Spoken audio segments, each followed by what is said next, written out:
space is a place for us. Real people with real issues.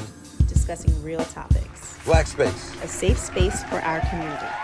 I believe it's quite possible, based on what Felicia was saying and what I was saying, when you're young and you make decisions based on how you feel, instead of weighing everything in the balance equally, it can get you into bad habits, bad patterns.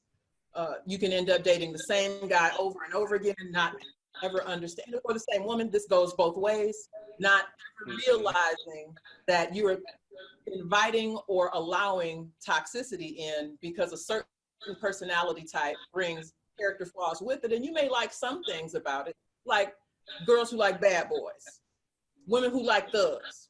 Okay. Yeah, they're wasting time. Get it? But there are some other negative character traits that come along with that you shouldn't deal with. It's not okay. And you don't simply have to deal with it because you love who you love. And we make excuses. Oh, those are the ups and downs of relationships. No, you trifling and we incompatible. And I shouldn't have to deal with that just because I'm attracted to one or two things about you. But when we get caught up in those cycles as young people, as we get older, we may not be self-aware enough to recognize what we should be looking for in other eligible candidates, because we have habits and preferences that we developed in our younger years that we never let go of as we became more mature. Right. So I agree with that. Yep. I think also, and I still agree, but there's in 2010, I think the census said 1 in 4 Black women 35 and up, or 1 in 4 is either never been married or been married. 25, 1 in 4 has never been married. It's pretty high compared to like 1 in 10 white women, and probably about 1 in 50 Asian women. Oh wow. That's a pretty high statistic, and I get that the conversation is, women want to be married, but they're not getting married. But getting back to the conversation, and an author. I have some data and an author who wants to speak to that, because we can talk opinions all night long. Fact and numbers speak for themselves. Right. And so there's an interesting book. It's called "Is Marriage for White People? How the African-American Marriage Decline Affects Everyone" by Ralph Richard Banks. He's a writer and a Stanford law professor.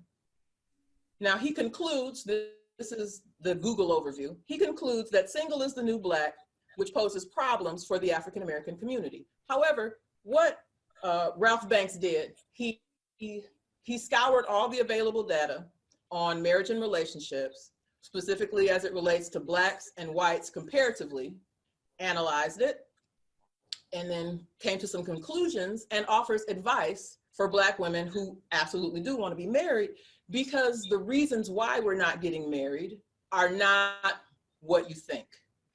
So the author, I must say first, he's a Black man married to a Black woman with Black children. He's Black. And the book is based on data analysis and anecdotal evidence, empirical evidence. These are not his opinions, okay? But based on the data, the author advises as follows. If a Black woman wants to marry at her own income and status level or above, she's going to have to date outside of race. Because the numbers say Black women who do get married are marrying down, because we are the most educated demographic and we don't have suitable mates. So Black women who do get married to Black men generally have to marry down. This is not his opinion, this is the data. And if Black women want to marry up, they have to marry outside of their race. The options are simply not there. And then he advises for Black women who insist on marrying Black men, but want to marry up or marry at least at their same status in education and income level. He also advises to be willing to date outside your race, because right now, if you don't know it, and I'm sure we all have seen it on some level or another, eligible Black men are out here clowning because they know they're in short supply and they can do what they want to do. And if we don't force them to compete, this is what the author's advice is, by being willing to date outside our race, they'll never get any, the situation will never get any better.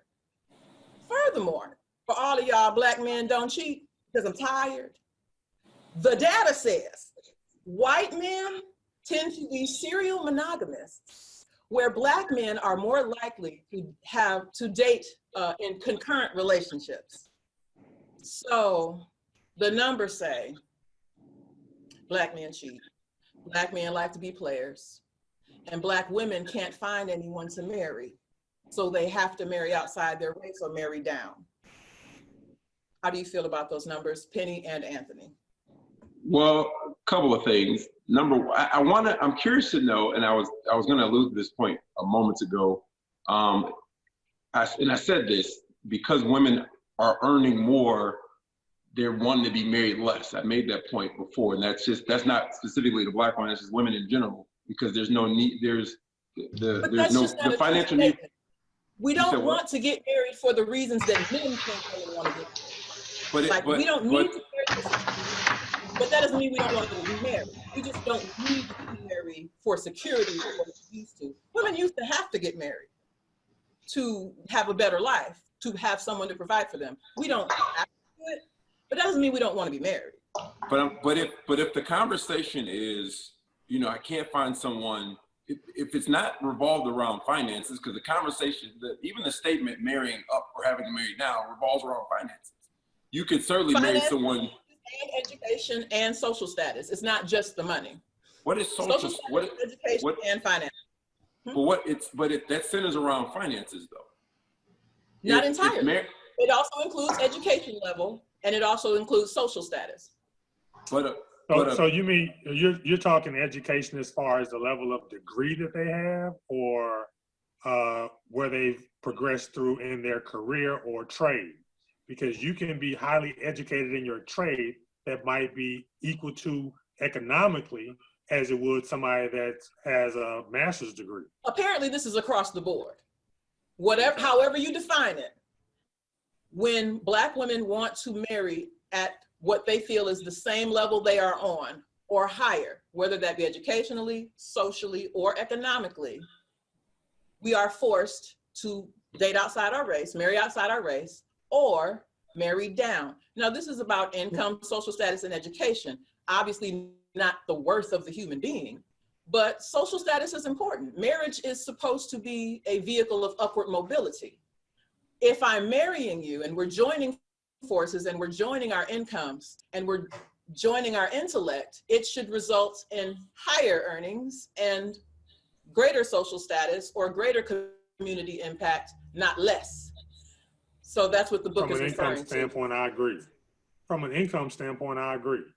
And I've said that I have one friend in particular that she is basically a millionaire entrepreneur. And her complaint is that she can't find a worthy enough black man that's going to not be intimidated by her or her income. And I've often told her, I say, either you're going to have to find somebody that's not black, or you're going to have to find somebody that does not make as much money as you and has like a regular 9 to 5.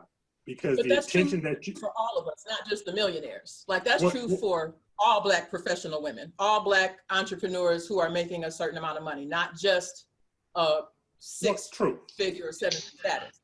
But speaking to her specifically, I think sometimes the more educated and the more income that a black woman makes, then that guy needs to be more of he can be the man of the house, so to speak, but also have more of a supportive role financially in that household. And he has to be comfortable with that. If he's not comfortable with that, then it's not going to work and she should seek elsewhere. Other than that, I mean, if that's not what you want to do, stop complaining. It's interesting that and Penny, I'm going to get to you because I saw you were about to talk.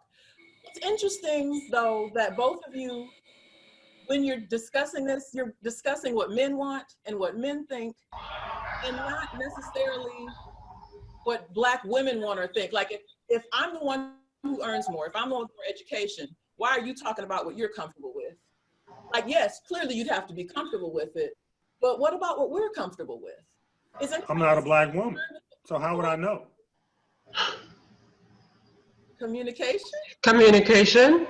Well, I mean, when you talk Not to Black assuming? women, when I talk to Black women and they express these kind of things to me, I mean, it's more from an emotional standpoint and not more so towards a raw fact standpoint. Because women are emotional. True, but That's what we're looking for in marriage. That's what women are looking for in marriage. Okay. Say it again, Ivo. Penny. What were you going to say? You know, I was going to say that, you know, in everything, in all these studies, there's one thing that is in all these studies. I get it. You can find all the empirical data, but in every conversation, everything's centered around money. And in the past, marriage was a team thing. If the man was the provider, the wife didn't have to work, and most men don't even care what a woman makes. If he can provide enough to provide for the family, then that's not an issue. He just wants a mate that, you know, fulfills him, you know, spiritually, helps to complete him spiritually, emotionally, and to, you know, the other players in that team to make the family work. Whereas a woman, the conversation centers around money. If she makes a ton of money, she wants someone that makes as much as she does, if not more. For what? I feel like, if you're not going to find that, why not find someone that helps complete the team?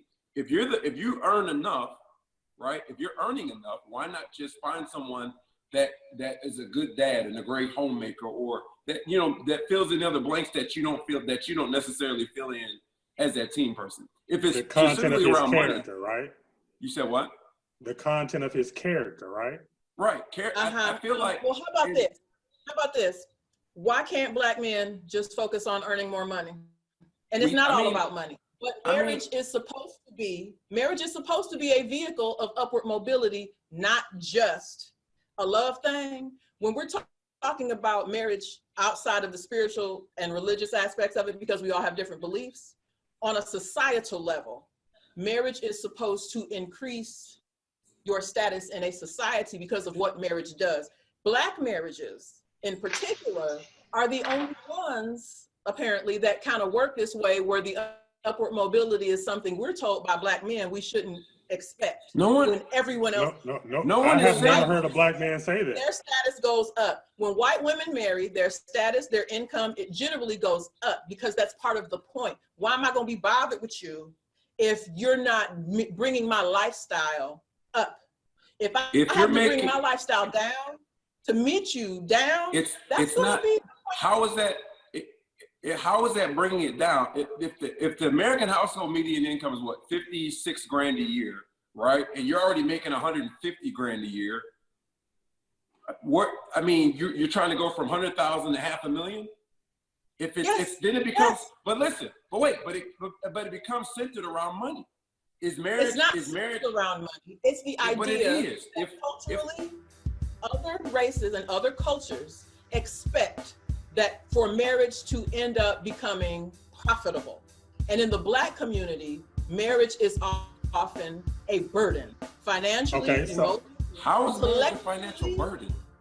So let's look at that for just a moment. What are Black men doing wrong as far as from an economic standpoint that's not meeting these Black women's expectations?